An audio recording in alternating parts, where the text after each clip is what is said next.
وين انا وين؟ ايش قلت بدك سيارة؟ سيارة اقتصادية بتاكلش بنزين من مرة. وفري. رايحين نسرق. احنا طالعين سرقة؟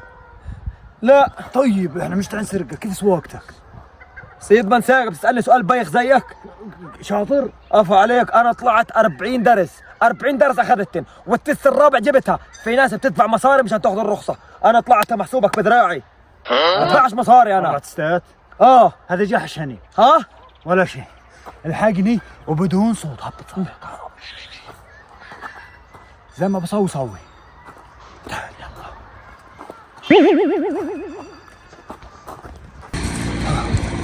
وينها؟ هي الحمار. شو؟ الحمار ماله؟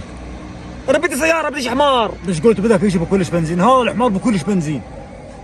يا زلمة انا بدي سيارة بديش حمار. يا زلمه روح اشتري سيارة، ظلك طارد ورا البنزين، فيش بنزين في كل البلد يا زلمه. ها؟ روح حياته روح. يعني بدنا نسرقوه؟ لا يا زلمه مش سرقة، بدنا نخلص الزلمه من اكله. كيف يعني؟ يعني مش باكل؟ باكل تبن وعشي بكل شيء. احنا بدنا نخلص الزلمه، بدنا نريح الزلمه صاحبه. يلا روح حياته. انا بدي روح. طب اطلع لي هيك. انا براقب لك، روح.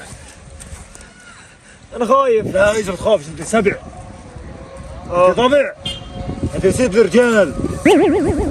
واحنا مغنمها.